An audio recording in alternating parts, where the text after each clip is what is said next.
menghilangkan nyawa orang lain. Ya, kenapa itu? Pasti tidak sehat ini.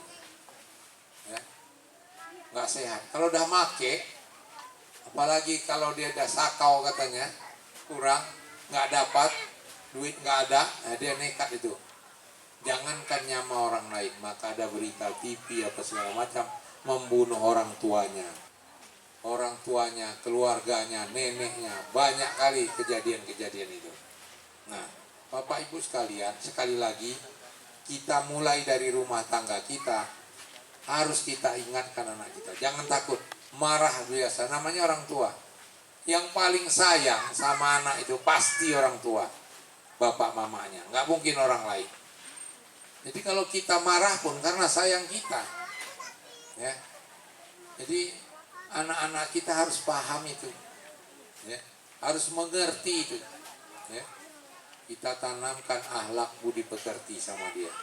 Kita tahu perjalanannya kemana-mana. Ibu lihat sekarang, di mana-mana ditangkap, di mana-mana dia. Kenapa? Aparat juga banyak yang ikut, ya.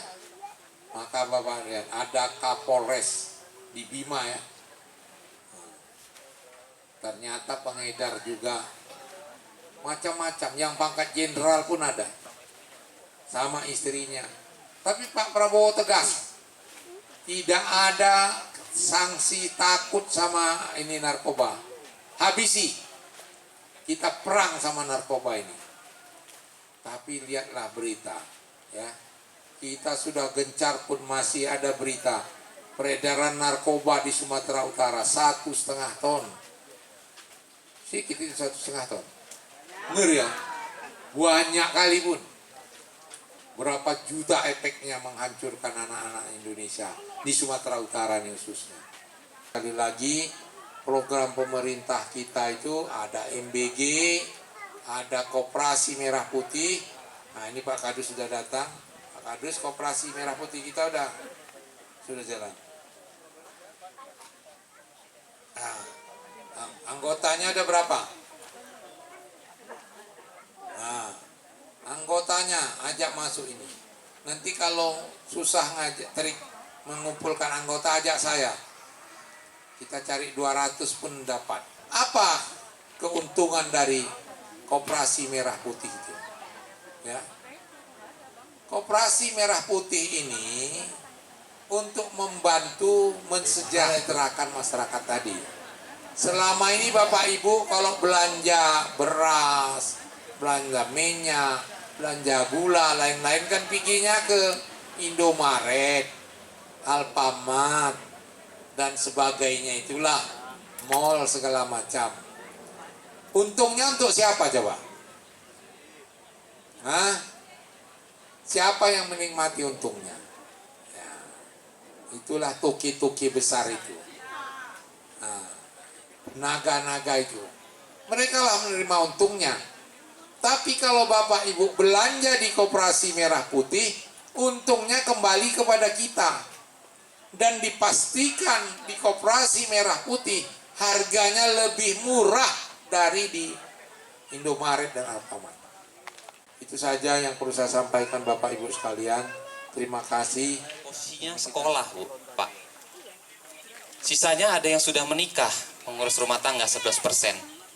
Kemudian 3,54 lainnya ada yang ngurus usaha keluarga dan sebagainya. Artinya apa? Ternyata pemerintah selama ini itu telah mengupayakan berbagai hal, termasuk yang disinggung tadi oleh Pak Subandi.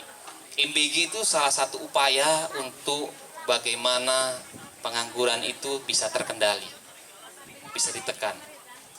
Lihat persyaratan-persyaratan dapur MBG. Umur minimal 17 tahun ke atas bisa, ke bawah tidak, ya kan? Ada yang jadi driver, tukang cuci ompreng, dan gajinya lumayan. Bener ya Bu ya? Ada yang tukang masak dan sebagainya. Itu salah satu cara. Di Koperasi Merah Putih juga bisa berupaya seperti itu Bapak Ibu. Mau jadi agen untuk ngedrop barang-barangnya dan sebagainya. Tapi saya harus garis bawahi dengan mohon maaf dengan sangat, kalau berbagai upaya yang dilakukan oleh pemerintah itu, yang banyak itu tidak dimanfaatkan, ya sama aja. Pemuda di Sumatera Utara semakin mengutamakan karir.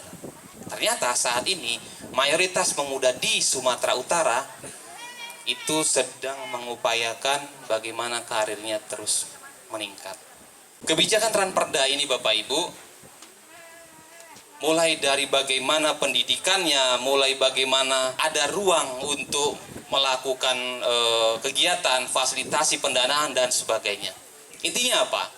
Pemerintah berupaya hadir dan dekat sama masyarakat dengan berbagai upaya. Namun, kendalanya itu ada beberapa, termasuk masih terhitungnya angka pengangguran, masih terdeteksinya angka pengangguran yang lumayan juga. Kemudian tingginya pengguna narkoba, judi online, begal, dan sebagainya. Kemudian degradasi moral, kemudian pendidikan karakternya kurang, sampai minimnya literasi. Saya mau kasih tahu, ada pelatihan di Sumatera Utara itu yang gratis. Bahkan itu dikasih ongkos. Yang lalu-lalu 30.000 per hari. Ongkos transportnya istilahnya. Nah, kenapa nggak tahu kira-kira? Kurang informasi. Kira-kira mungkin nggak ada orang datang, bro, ini ada informasi kayak gini nih bro. Mungkin nggak kira-kira?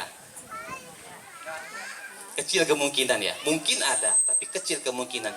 Itulah yang poin yang disebutkan tadi, minimnya literasi. Harusnya kita lebih bertanggung jawab, kita cari literasi sendiri. Literasi itu bukan hanya dari bahan bacaan. Kalau dulu zaman-zaman saya, baca koran. Nah, kalau sekarang ada di TikTok, ada di Facebook, ada di Instagram. Dicari, gitu. Apa tempatnya namanya? Balai Latihan Kerja. Itu milik pemerintah. Kalau di Deli Serdang itu daerah bakaran batu. Cek aja BLK Deli Serdang kapan, apa syaratnya, ini itunya. Silahkan dicek. Terima kasih kami ucapkan kepada Bapak Muhammad Fadli Habibi SHMH yang telah memberikan ilmu kepada kita semua. Semoga dengan penyampaian Bapak tadi menambahkan ilmu kepada kami dan menjadikan kami lebih baik lagi di masa yang akan datang. Terima kasih. Baiklah, kita masuki acara selanjutnya yaitu simbolis. Penyerahan simbolis kami harapkan kepada ibu-ibu yang 5 orang, Bu. 1, 2, 3, 4, 5 ke depan, Bu. Buka undangannya, Bu. 11.